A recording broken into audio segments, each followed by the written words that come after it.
찬송하시겠습니다.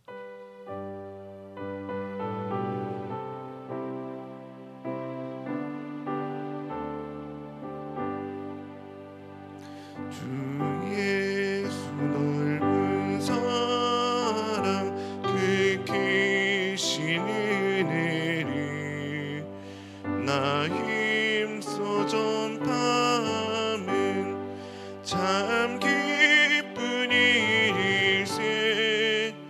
주 예수 복된 말씀 생명과 진리요 내 맘에 갈급함을 다 채워주시네. 예부터 전한 말씀 주 예수 크신 사랑 나 항상 전파하기 참 기뻐하도다. 이 말씀 전할 때에 내 맘이 기쁘고 그 말씀 전할수록 새 기쁨 넘치네. 구원의 복된 말씀 못 들은 사람이 세상의 많음으로 힘써서 전하세. 예부터 전한 말씀 주 예수 크신 사랑 나 항상 전파하기 참 기뻐하도다. 이 말씀 들은 사람 또 듣기 원하고 목말라 사모하니 그 말씀 진리라. 그 나라 영광 중에 나 부를 새 노래. 예부터 좋아하던 이 말씀뿐일세.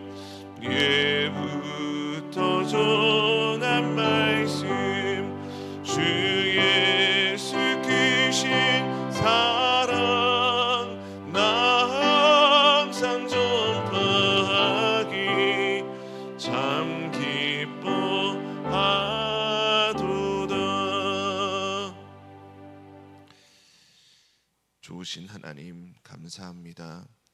하나님의 은혜로 오늘도 주님 앞에 나와서 하루를 시작하며 하나님께 감사의 예배를 드리게 하시니 감사합니다.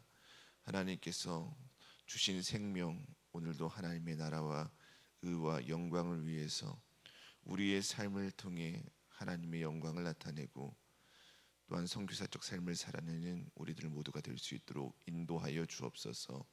우리의 힘으로는 할 수 없습니다. 성령 하나님 의지합니다.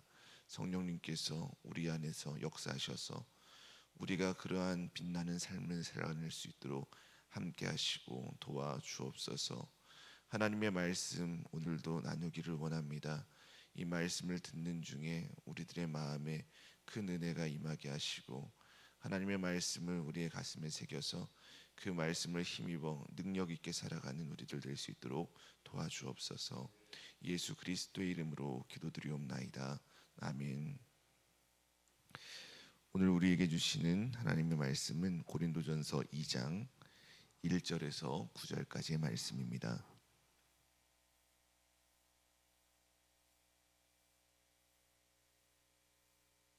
함께 봉독하겠습니다. 형제들아, 내가 너희에게 나아가 하나님의 증거를 전할 때 말과 지혜의 아름다운 것으로 아니하였나니 내가 너희 중에서 예수 그리스도와 그가 십자가에 못 박히신 것 외에는 아무것도 알지 아니하기로 작정하였음이라. 내가 너희 가운데 거할 때 약하고 두려워하고 심히 떨었노라. 내 말과 내 전도함이 설득력 있는 지혜의 말로 하지 아니하고 다만 성령의 나타나심과 능력으로 하여 너희 믿음이 사람의 지혜에 있지 아니하고 다만 하나님의 능력에 있게 하려 하였노라. 그러나 우리가 온전한 자들 중에서는 지혜를 말하노니 이는 이 세상의 지혜가 아니요 또 이 세상에서 없어질 통치자들의 지혜도 아니요 오직 은밀한 가운데 있는 하나님의 지혜를 말하는 것으로서 곧 감추어졌던 것인데 하나님이 우리의 영광을 위하여 만세 전에 미리 정하신 것이라. 이 지혜는 이 세대의 통치자들이 한 사람도 알지 못하였나니 만일 알았더라면 영광의 주를 십자가에 못 박지 아니하였으리라. 기록된 바 하나님이 자기를 사랑하는 자들을 위하여 예비하신 모든 것은 눈으로 보지 못하고 귀로 듣지 못하고 사람의 마음으로 생각하지도 못하였다 함과 같으니라. 아멘. 오늘 함께 봉독한 본문은 바울 사도가 복음을 전할 때 어떤 마음과 태도로 복음을 전했는지를 말해주고 있는 말씀입니다. 오늘 말씀을 통해서 하나님께서 우리에게 주시는 교훈과 은혜를 함께 나누도록 하겠습니다. 1절입니다. 형제들아 내가 너희에게 나아가 하나님의 증거를 전할 때 말과 지혜의 아름다운 것으로 아니하였나니라고 말하고 있습니다. 잘 아시는 대로 당시 고린도 지역은 철학과 수사학이 매우 발달한 도시였습니다. 사람들은 누가 더 말을 잘하는가, 누가 더 논리적인가 그것을 중요하게 여겼습니다. 훌륭한 웅병과 철학자들은 사람들에게 존경을 받았고 사람들은 그러한 사람들의 말을 들을 때 감탄하면서 즐겨하였습니다. 그런데 바울 사도는 자신이 복음을 전할 때 그런 방식으로 하지 않았다라고 말하고 있습니다. 말과 지혜의 아름다운 것으로 다른 사람들이 다 잘하는 그 모습으로 하지 않았다는 것이죠. 이것은 바울에게 말할 능력이 없었다라는 그러한 말은 아닙니다. 바울 사도는 당시 최고의 교육을 받은 사람이었죠. 가말리엘 문화에서 율법 교육을 받은 사람이었고 누구보다도 논리적으로 말할 수 있는 능력을 갖춘 사람이었습니다. 그런데 바울 사도는 일부러 인간적인 화려함을 의지하지 않았다는 것이죠. 왜냐하면 사람의 마음을 변화시키는 것이 사람의 인간적인 말주변이 아니라 하나님의 능력이다라는 것을 알았기 때문에 그렇습니다. 이어서 바울 사도는 2절에 이렇게 말합니다. 내가 너희 중에서 예수 그리스도와 그가 십자가에 못 박히신 것 외에는 아무것도 알지 아니하기로 작정하였습니다. 여기서 작정하였다라는 말은 헬라어로 크리노인데 판단하다, 결정하다, 확정하다라는 뜻의 단어입니다. 바울 사도는 그러니까 의도적으로 자신의 중심에 십자가를 두기로 결정했다라는 것입니다. 왜 바울은 이렇게까지 십자가만 전하려고 했던 것일까요? 당시 사람들에게 십자가는 자랑할 만한 것이 못됐습니다. 로마 시대에서 십자가형은 가장 수치스럽고 비참한 사형의 형틀이었죠. 유대인들에게 십자가는 저주의 상징이었습니다. 헬라인들에게는 너무나도 어리석은 이야기였죠. 그런데 바울 사도는 그 십자가를 숨기지 않고 오히려 가장 중심에 두고 사역을 했습니다. 왜냐하면 사람을 살리는 능력이 바로 그 십자가에 있기 때문이다라는 것이죠. 우리는 하나님 앞에 나아갈 자격이 없는 그러한 죄인이었습니다. 죄 때문에 하나님과 원수가 된 사람들이 바로 우리였지요. 그런데 예수 그리스도께서 우리의 죄를 대신 짊어지시고 십자가를 지셨습니다. 우리가 받아야 할 심판을 예수님께서 십자가에서 대신 받으신 것이지요. 그래서 우리는 담대히 하나님 앞으로 나아갈 담력을 얻게 되었습니다. 십자가는 죄인을 살리시는 하나님의 사랑이고 구원의 능력이지요. 바울 사도는 이것을 깨달았기 때문에 다른 것을 앞세우지 않고 오직 예수 그리스도의 십자가만 전하기를 원했던 것입니다. 이어서 바울 사도는 자신이 어떠한 태도로 상태로 복음을 전했는지를 설명합니다. 3절입니다. 내가 너희 가운데 거할 때 약하고 두려워하고 심히 떨었노라. 여기서 약하다라는 말은 헬라어로 아스테네니아인데 힘이 없고 부족하고 연약한 상태를 의미합니다.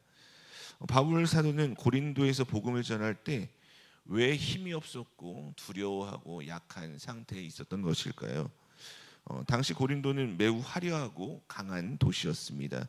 철학과 학문이 발달했고 사람들이 웅변과 지혜를 좋아했습니다. 그런 곳에서 사람들이 싫어하는 것, 어리석다고 판단하는 것, 십자가의 복음을 전하는 것, 그것을 참 전하기가 쉽지 않았던 것이죠.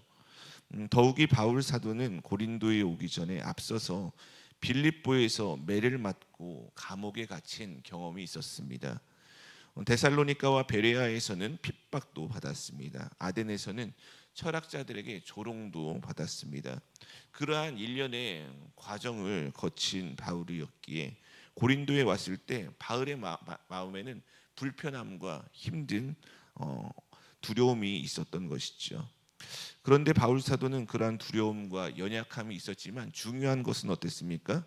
그는 십자가의 복음 전하기를 멈추지 않았다라는 것이죠. 자신의 연약함 가운데 역사하시는 하나님을 의지하면서 그는 자신의 사역을 이어갔습니다. 우리는 종종 착각할 때가 있죠. 내가 힘이 있고 내가 강해져야지 무엇인가 할 수 있다라고 그렇게 생각할 때가 많습니다. 내가 더 준비되어져야 하고 내가 더 완벽해져야 된다라고 그렇게 생각할 때가 있습니다. 물론 맞죠. 우리가 기회를 얻으려면 더욱더 준비가 되어져야 되고 잘 사용되기 위해서는 우리는 더 완벽하게 준비가 되어야 합니다.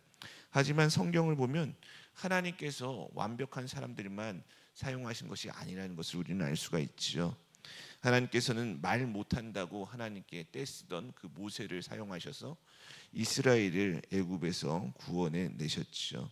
가장 약한 집안에 속한 기드온을 큰 용사로 부르셔서 이스라엘을 구원하셨습니다. 예수님을 3번이나 부인했던 베드로, 그 베드로를 통하여서 많은 사람을 구원하는 일을 하나님께서 행하셨죠.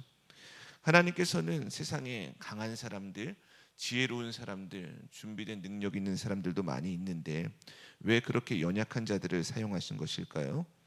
하나님의 능력은 인간의 강함 위에 나타나는 것이 아니라 인간의 연약함 가운데 더욱 분명하게 드러나기 때문에 그런 것이죠. 바울 사도는 사람의 말재주나 인간적인 설득을 할 수도 있었지만 그것을 행하지 않았습니다. 성도들의 믿음이 사람의 지혜 위에 세워지는 것을 원하지 않았던 것이죠. 오직 성령 하나님께서 역사하시는 하나님의 능력 위에 사람들의 믿음이 세워지기를 원했습니다. 그래서 바울은 성령의 나타나심과 능력으로 복음을 전했던 것입니다. 사람만 바라보면 그렇게 신앙생활을 하면 우리의 믿음이 흔들리기가 쉽지요. 교회 안에서도 상처받을 수도 있고 사람에게 실망할 수도 있습니다. 하지만 믿음의 뿌리를 하나님께 두는 사람은 넘어질 수는 있어도 결국 하나님을 떠나지는 않습니다. 우리는 어디에 믿음을 두고 신앙생활을 하고 있습니까? 사람 위에 믿음의 기초를 두지 않고 하나님 위에, 말씀 위에 믿음의 뿌리를 깊이 내리는 저와 여러분이 되기를 소망합니다. 저와 여러분 모두가 나를 살리는 하나님의 말씀, 복음 위에 믿음의 기초를 두므로 어떠한 상황에서도 흔들리지 않고 굳건하게 믿음으로 살아가는 믿음의 성도들이 되기를 주님의 이름으로 축복합니다. 이어서 바울 사도는 세상의 지혜와 하나님의 지혜가 얼마나 다른가 그것을 말해주고 있습니다. 6절입니다. 그러나 온전한 자들 중에서는 우리가 지혜를 말하노니 이는 이 세상의 지혜가 아니요 또 이 세상에서 없어질 통치자들의 지혜도 아니로되. 여기서 온전한 자들이라는 말은 헬라어로 텔레이오스인데 죄가 하나도 없는 완벽한 사람들을 가리키는 것은 아닙니다. 믿음 안에서 성숙한 사람들, 복음의 의미를 깨닫게 되는 성도들, 그리스도인들을 뜻하는 것이죠. 바울은 지금 복음에는 지혜가 없다라고 라고 말하는 것이 아니지요. 오히려 복음 안에 있는 참된 지혜를 말하고 있습니다. 그 지혜는 세상의 방식과 완전히 다르다라는 것을 말하고 있지요. 세상의 지혜는 인간의 능력과 성공을 중요하게 여깁니다. 더 높아지고 더 강해지고 더 인정받는 것을 지혜라고 생각하지요. 하지만 하나님의 지혜는 어떻습니까? 정반대의 모습을 보여줍니다. 하나님께서는 낮아지심으로 높아지게 하셨고 죽음을 통해 생명을 이루셨습니다. 십자가를 통해 온 인류를 구원해 내셨죠. 그래서 세상은 하나님의 지혜인 십자가를 이해하지 못하는 것이죠. 왜냐하면 세상의 기준으로 볼 때 십자가는 어리석고 실패처럼 보이기 때문에 그렇습니다. 7절 말씀입니다. 오직 은밀한 가운데 있는 하나님의 지혜를 말하는 것으로서 곧 감추어졌던 것인데 하나님이 우리의 영광을 위하여 만세전에 미리 정하신 것이라. 여기서 감추어졌던 것이라는 말은 아포크립토라는 말인데 숨겨져 있다, 감추어져 있다라는 뜻입니다. 하나님께서 감추어 두셨던 지혜의 중심이 무엇이었습니까? 바로 예수 그리스도의 십자가였지요. 사람들은 자신의 지혜로 하나님께 나아가려고 했습니다. 철학적으로 하나님을 이해하려고 했고 인간의 노력으로 구원에 이르려고 노력을 하였습니다. 그런데 어땠습니까? 인간의 지혜로는 하나님께 나아갈 수도 없고 구원을 얻을 수도 없었죠. 인간에게 구원이라는 것은 철저히 감추어져 있었던 것입니다. 그런데 하나님께서는 그 감추어졌던 지혜, 그 예수 그리스도의 십자가를 통한 구원의 복음을 예수님을 통해 드러내신 것이지요. 만세전부터 예수 그리스도의 십자가를 통해 인간을 구원해야겠다라고 작정하신 하나님께서 때가 되었을 때 예수님을 보내주시고 예수님의 십자가를 통해 구원을 이루어 주신 것입니다. 8절입니다. 이 지혜는 이 세대의 통치자들이 한 사람도 알지 못하였나니 만일 알았더라면 영광의 주를 십자가에 못 박지 아니하였으리라. 여기서 통치자들은 단순히 정치적인 지도자들만 의미하는 것은 아닙니다. 하나님을 대적하는 세상의 권세와 지혜 전체를 가리키는 말입니다. 사탄은 십자가로 예수님을 무너뜨렸다라고 생각했을 것입니다. 유대 지도자들도 그랬죠. 예수님을 제거했다. 드디어 우리에게 불편한 존재를 없앴다라고 생각을 했을 것입니다. 로마는 예수님을 처형으로 끝냈다라고 생각할 수도 있습니다. 하지만 바로 그 십자가를 통해 하나님은 죄와 사망의 모든 권세를 깨뜨리셨지요. 세상은 하나님의 지혜인 십자가를 알지 못하고 실패라고 보았지만 하나님께서는 그 십자가를 통해 가장 위대한 구원을 이루어 주셨습니다. 그러므로 우리는 우리 눈에 보이는 것에 의해서만 따라서 살아가면 안 됩니다. 당장 손해 보는 것 같아도 하나님의 뜻 안에 있는 길이 우리에게 가장 지혜롭고 현명한 길인 것이죠. 당장은 약해 보이고 느려 보일 수 있어도 하나님께서 원하시는 길, 하나님께서 기뻐하시는 길이 가장 완전한 길입니다. 마지막 9절입니다. 기록된 바 하나님이 자기를 사랑하는 자들을 위하여 예비하신 모든 것은 눈으로 보지 못하고 귀로 듣지 못하고 사람의 마음으로 생각하지도 못하였다 함과 같으니라. 이 말씀은 하나님께서 성도들을 위해 준비하신 은혜와 영광이 인간의 생각을 뛰어넘고 있다라는 것을 보여주고 있습니다. 우리는 때때로 현실을 바라보고 현실에 주눅되어 살아갈 때가 많이 있죠. 지금의 문제, 지금의 고난, 지금의 부족함과 연약함 그것만 바라보고 그래서 낙심하고 두려워할 때가 많이 있습니다. 하지만 하나님께서는 우리가 생각하는 것보다 훨씬 더 크고 놀라운 계획을 가지고 계시죠. 우리가 다 이해할 수는 없어도 하나님께서는 지금 우리의 삶의 중심에서 여전히 일하고 계십니다. 우리가 보지 못해도 하나님께서는 우리를 가장 선하고 좋은 길로 인도하고 계시는 것이지요. 십자가도 그랬습니다. 십자가도 사람들에게는 실패처럼 보였지요. 예수님께서 잡혀 가셨을 때 제자들이 다 모든 것이 끝났다고 생각하고 두려워하고 숨어 있었습니다. 하지만 하나님께서는 그 십자가를 통해 어떻게 하셨습니까? 가장 놀라운 인류의 구원을 이루어 주셨습니다. 지금 우리의 삶 속에서도 마찬가지죠. 하나님께서는 여전히 보이지 않는 하나님이시지만 여전히 가장 분명한 길로 일하시고 인도하시는 하나님이신 줄로 믿습니다. 이제 오늘 말씀을 맺겠습니다. 바울 사도는 사람의 지혜, 사람의 능력으로 복음을 전한 것이 아니라 오직 십자가의 복음, 성령의 능력을 의지함으로 복음을 전했습니다. 사람을 변화시키고 구원하는 것은 인간의 그러한 뛰어난 말주변에 있는 것이 아니라 하나님의 능력임을 알았기 때문에 그런 것이죠. 세상은 여전히 강한 것을 추구하고 화려한 것을 따라갑니다. 하지만 하나님께서는 십자가를 통해 일하시고 계시죠. 약함 가운데 역사하시고 감추어진 하나님의 지혜를 통해 구원을 이루어 주십니다. 우리의 삶도 마찬가지입니다. 때로는 우리가 이해되지 않는 일들이 우리의 삶에 나타날 때도 있지요. 왜 이런 길로 인도하시는가 우리가 이해할 수 없고, 때로는 우리가 하나님을 원망하고 싶어질 때도 있습니다.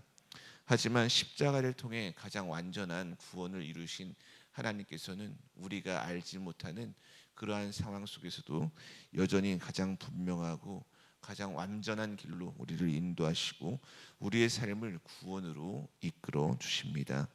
저와 여러분 모두가 우리의 힘으로 우리에게 주어진 앞에 놓인 인생을 살아가는 것이 아니라 십자가의 능력을 붙들고 살아가는 믿음의 성도들이 되기를 소망합니다.